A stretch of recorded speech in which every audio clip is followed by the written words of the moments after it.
할렐루야. 오늘은 복음서의 내용과 시대 차이라는 제목으로 주신 생명의 양식을 함께 먹고 마시는 시간 갖도록 하겠습니다. 요한복음 16장 12절과 13절의 말씀입니다. 내가 아직도 너희에게 이를 것이 많으나 지금은 너희가 감당치 못하리라. 그러나 진리의 성령이 오시면 그가 너희를 모든 진리 안으로 인도하시리니. 아멘. 주님의 생애 어느 한때 1시간 소홀히 지날 때가 없지만 마지막 며칠간의 주님의 행적은 우리가 그냥 넘겨버릴 수 없는 일거수일투족이십니다. 주님은 당신의 마지막이 어떨 것을 너무나 자세히 구체적으로 알고 계셨기에 말미의 며칠간의 행적과 함께 그가 하신 말씀들은 문자 그대로 중천금이 아닐 수가 없다 할 것입니다. 주님 행적을 기록한 성경이 4권, 그것을 우리는 통칭해서 복음서라고 부르고 있고, 또한 그 네 복음서를 대별하여 공간복음서와 요한복음서로 구분합니다. 왜 그런가 하면 마태, 마가, 누가복음서들은 약간씩 다른 점들도 있으나 그 내용들이 대동소이한 반면에 요한복음서는 공간복음서에 취급되지 아니한 많은 내용들을 수록하고 있을 뿐 아니라 보는 관점 자체가 현격하게 다르기 때문입니다. 한 예를 들면 공간복음서들은 시작이 되게 역사적 사실들로부터 시작하고 있지만 요한복음은 역사 이전에 아르케 존재부터 언급하고 있습니다. 그런가 하면 공간복음들은 역현실적 사건을 서두에서부터 기록하고 있는 데 반해 요한복음은 영적 원리들을 말하고 있는 것 등등 여러 부분에서 현격한 차이점을 실감할 수가 있지요. 특히 우리는 그분의 마지막 며칠간 행적에 대해 공간복음서와 요한복음의 기록의 차이점을 비교해서 살펴보므로 특징과 특성을 알아볼 필요가 있다고 봅니다. 우선 공간복음은 마태복음을 기준으로 하고 시차와 내용을 비교 검토해 보기로 하겠습니다. 먼저 성만찬을 기준으로 한번 보겠습니다. 마태복음은 성만찬 기사가 26장 20절 이하에서부터 나타나고 있습니다. 여기서부터는 시청자들께서 직접 성경을 확인하시면서 사항 파악을 하는 것이 옳습니다. 그리고 26장 35절에 베드로의 장담이 있고 36절에 겟세마네 동산으로 나아가심이 기록되어 있습니다. 요한복음 13장 2절에 성만찬 기사가 나오고 베드로의 장담이 13장 마지막 부분에 나타납니다. 그리고 뚝 떨어져서 18장 1절에 기드온 저편 동산으로 나아가시는 장면이 기록되어 있습니다. 이상의 사항으로 우리가 살펴본다면 베드로의 장담과 겟세마네로 나아가심이 마태복음에서 불과 한 절 차이로 연결되어 기록되는 반면에 요한복음에서는 넉 장 117절이나 큰 간격을 두고 나타나고 있습니다. 다시 말해서 요한복음 14, 15, 16, 17장이 공간복음 안에서는 완전히 제외되고 전혀 나타나 있지 않다는 말입니다. 중요한 것은 성만찬 석상에 주님께서 하실 말씀을 마지막 할 수 있는 기회인 줄 주님이 잘 알고 계셨으며 그러므로 말씀하신 내용들은 주님의 유언적 내용에 말씀드렸을 것이라는 것은 사실이죠.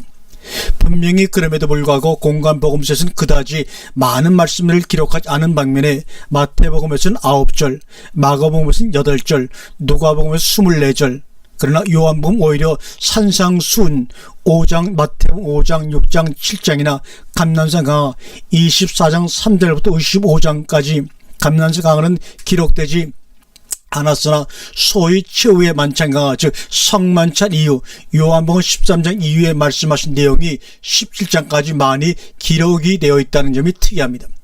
물론 그 넉 장 117절이 다 그때 말씀하신 내용들인가에 대한 확인은 할 길이 없으나 요한복음 18장 1절은 예수께서 이 모든 말씀 모든 말씀들을 하시고라고 기록된 것을 보면 분명 그 자리에서 모두 하신 것임을 부인할 수가 없습니다. 또 한 가지 공간복음서가 십자가 디데이를 향해 카운트다운 하면서 사실들을 기록하고 있는 것처럼 요한복음서 역시 카운트다운을 하면서 말씀하신 내용들을 기록하고 있다는 사실입니다. 고로 요한복음 14장 10절에서 17장을 만찬석 외에서 하신 말씀이란 주장은 하기가 곤란하지요.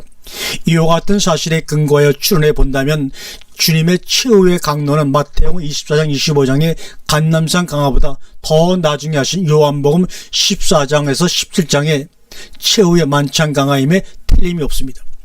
더욱이 그 사실을 뒷받침하고 있는 것 11장의 소위 중보기도입니다. 복음서 안에서 주님의 개인적인 기도를 그대로 전제한 것은 오직 이것뿐입니다. 주님 주기도문과 겟세마네 기도가 있으나 주기도문은 이렇게 기도하라는 신기도요, 겟세마네 기도는 내게서 이 잔을 하시는 십자가를 앞에 두신 쓴잔 기도 있었습니다. 과연 만민의 구주로서 아버지 앞에 중보자다운 기도를 드리시고 십자가로 향하심은 너무나 당연지사가 아닐 수가 없지요. 주님은 그 중보자 기도를 올리셨고 요한복음 17장은 그 내용을 전체를 그대로 기록하고 있습니다. 그리고 그 기도를 마치시자 가룟 유다가 평소 잘하고 있던 그 동산으로 나아가신 것입니다. 그것이 바로 18장 1절입니다.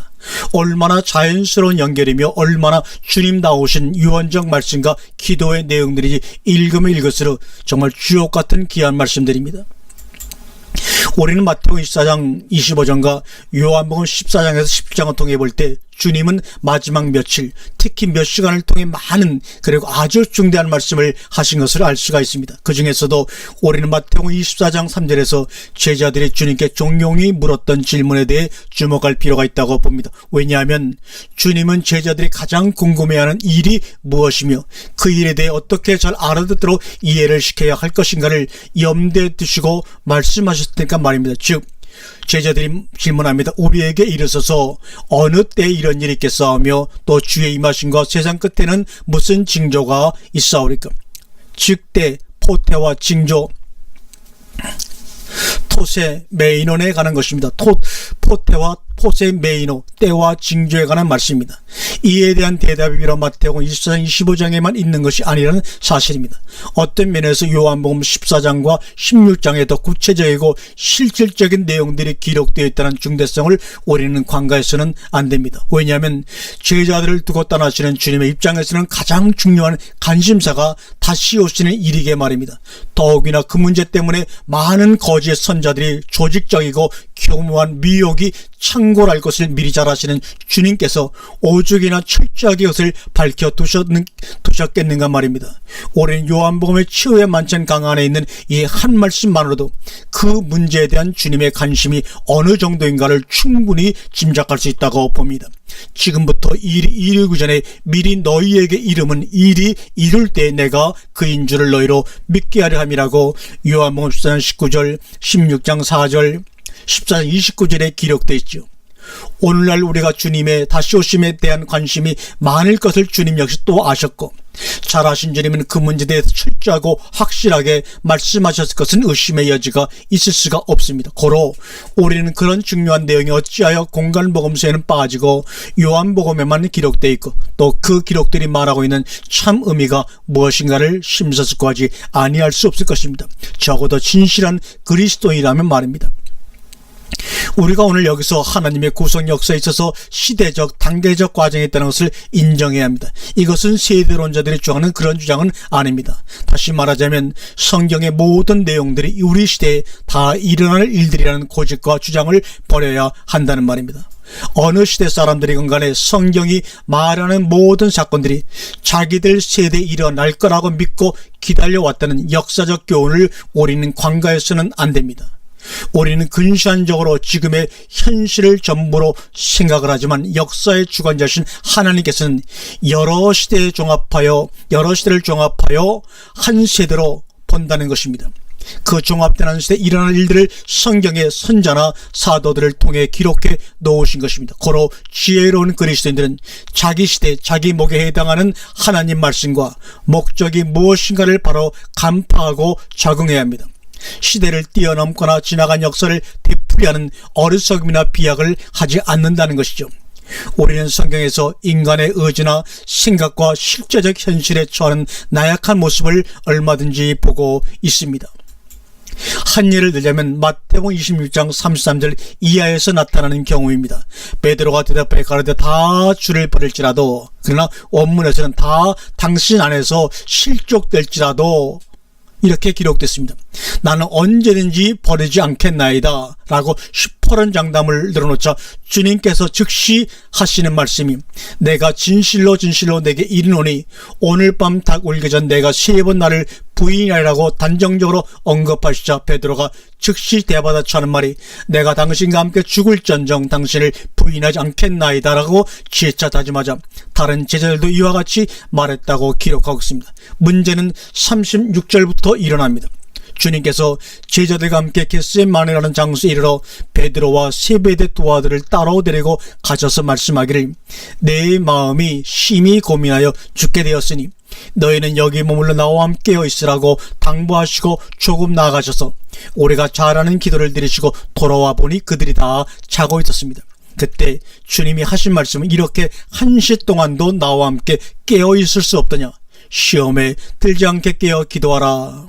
마음은 원이로되 육신이 약하도다 이렇게 말합니다. 여기서 죽는 데까지도 같이 가겠다는 베드로의 장담과 1시간 동안도 깨어 있을 수 없었던 실제적 현실의 차이점은 무엇이며 어느 정도일까요? 장담하는 베드로도 자기 자신이며 1시 동안 깨어 있을 수 없었던 그도 베드로 자기 자신인 것입니다. 영은 원한 뿐이었고 육신은 약했습니다. 이런 베드로를 대체 어디다 써먹을 수가 있겠습니까? 이런 우리 자신을 도대체 어디다가 써먹을 수가 있겠습니까? 주님 하늘처럼 믿었던 그분이 하루아침에 강도처럼 십자가에 못 박혀 돌아가시자 다락방에 숨어 벌벌 떨고 있는 제자들, 요한복음 특히 14장 이후에 치유의 만찬 강하는 그러한 겁쟁이 육신을 성령의 사람으로 만들어 당신과 같은 당신과 하나 되게 하시겠다는 말씀이 바로 요한복음 14장부터 17장까지의 말씀입니다. 사도 바울이 로마 7장에 솔직히 고백한 대로 내 마음으로는 하나님의 법을 육신으로는 제 법을 섬기노라. 성령의 사람 즉 주님과 하나 되지 못한 모든 기독교인들의 정확한 정의요 진단입니다. 하나님의 자녀가 된 것이 아니라 신앙적인 돌연변이 기형아 괴물이 되어버린 것입니다. 우리는 왜 주님이 필요하며 그 주님이 누구시며 또 누구이어야 하며 현재 나는 그 주님을 나의 주님으로 실제적으로 모시며 살며 그 주님이 실제적으로 나의 주님 역할을 하고 계시므로 내가 주님을 나의 주님이라고 당당히 부르며 의지하고 좋아하며 그리고 사람들에게 그 나의 주님을 자랑하고 소개하는가 곰곰이 생각해 보아야 할 것입니다. 하나님이 하늘보좌에 주님이 그 오른편에 앉아 계신 것은 사도신경을 통해서 주일학생들도 다 알고 있습니다. 그런 누구나 공통적으로 알고 있는 그 주님 말고 교회 문턱만 들었으면 기가 따갑게 듣는 그 주님도 말고 오직 나만 알고 있는 오직 나의 주님인 그 주님 말입니다. 세상 천지에 나밖에는 나의 주님이 없는 것처럼 느껴지는 그 주님을 모시고 산다면 재림이나 휴거 사건이 뭐 그리 대단하며 영생이나 천국이라는 호기심에 끌릴 것이 무엇이겠습니까? 우리 찬송가에도 초막이나 궁궐이나 내주 위에서 모신 것이 그 어디나 천국이라고 하지 않았습니까? 이제는 교회가 말하는 주님도 기독교인들이 말하는 우리 주님도 첫사람이 말하는 나의 주님도 안됩니다. 오직 내 주님이어야 합니다. 교회가 말하는 주님은 교회를 구원할지는 몰라도 나와는 상관없을 수가 있습니다. 기독교인들이 말하는 우리 주님의 우리 속에 나가 있는가 없는가도 확인할 길이 없습니다. 더더구나 첫사람 그가 목사가 됐건 전도사가 됐건 집사가 됐건 남편이나 아내가 됐건 간에 이 말하는 그 사람의 나의 주님은 나와 상관없는 그 사람만의 나의 주님인 것입니다. 누가 뭐래도 어느 시간 나의 주님 내 주님을 찾읍시다. 그분만이 오직 유일한 그리고 확실한 나의 주님이신 것입니다. 요한복음의 유언적 최후의 만찬 강하는 그것을 즉 너의 주 곧 나의 주를 찾아 만나라는 강권의 말씀이요 중보의 기도입니다. 아멘.